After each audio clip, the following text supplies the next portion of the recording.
এক পূর্ণিমা রাতে চারদিক জ্যোৎস্নায় ভেসে যাচ্ছিল। বাদশাহ বাগানের দিকে তাকিয়ে অবাক হয়ে গেলেন। তিনি দেখলেন বাগানের মাঝখানের পুকুর পাড়ে অদ্ভুত এক নীল আলো জ্বলছে। মনে হচ্ছে যেন আকাশ থেকে এক ঝাঁক তারা সেখানে নেমে এসেছে। কৌতূহলবশত বাদশাহ ধীর পায়ে বাগানে গেলেন এবং একটি ঝোপের আড়ালে লুকালেন।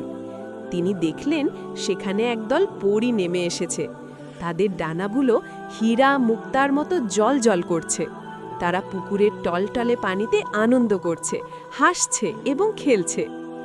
ভোর হওয়ার ঠিক আগ মুহূর্তে পরীদের সর্দার ডাক দিল, সময় শেষ, সূর্য ওঠার আগেই আমাদের পরিস্থানে ফিরতে হবে। সবাই দ্রুত ডানা মেলে আকাশে উড়াল দিল, কিন্তু দলের সবচেয়ে ছোট ও সুন্দরী পরীটি, যার নাম ছিল নীলপরী, সে উড়তে পারল না। তার পাতলা রেশমি ওড়নাটি একটি কাঁটাযুক্ত গোলাপ গাছে আটকে গিয়েছিল। সে যত ছাড়ানোর চেষ্টা করছিল, কাঁটাগুলো তত বেশি পেঁচিয়ে যাচ্ছিল। সঙ্গীরা চলে গেছে ভেবে নীলপরী ভয়ে কাঁদতে লাগল। সে ভাবল এখন কোনো মানুষ তাকে দেখে ফেললে তাকে বন্দি করে রাখবে।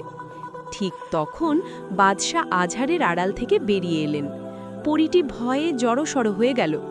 বাদশাহ শান্ত গলায় বললেন, ভয় পেও না, আমি তোমাকে বন্দি করতে আসিনি। বাদশাহ অত্যন্ত সাবধানে নিজের হাতে কাঁটাগুলো সরিয়ে পরীর ওড়নাটি মুক্ত করে দিলেন। তিনি বললেন, তুমি স্বাধীন। আকাশের পাখি আর পরীদের খাঁচায় বন্দি করা শোভা পায় না। মুক্তি পেয়ে নীলপরী কৃতজ্ঞতায় বাদশার দিকে তাকালো। সে বলল, হে মহান বাদশাহ, পৃথিবীর মানুষরা আমাদের পেলেই বন্দি করে জাদুর খেলা দেখাতে চায়, কিন্তু আপনি আমাকে মুক্ত করে দিয়ে মহানুভবতার পরিচয় দিয়েছেন। আমি পরিস্থানের রাজকন্যা, আমি আপনাকে একটি উপহার দিতে চাই।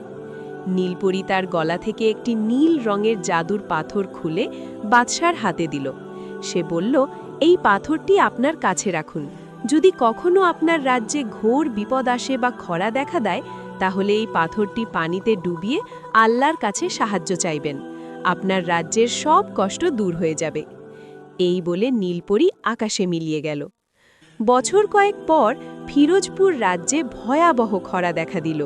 বৃষ্টি নেই, ফসল জ্বলে যাচ্ছে, প্রজারা না খেয়ে আছে। তখন বাদশার সেই পাথরের কথা মনে পড়ল।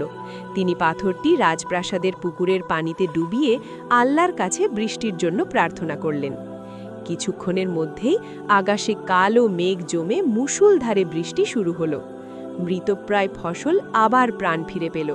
রাজ্যের সবাই বাদশার জয়গান গাইতে লাগল। অন্যের বিপদে সাহায্য করলে এবং লোভ সংবরণ করলে আল্লাহ তার উত্তম প্রতিদান দেন।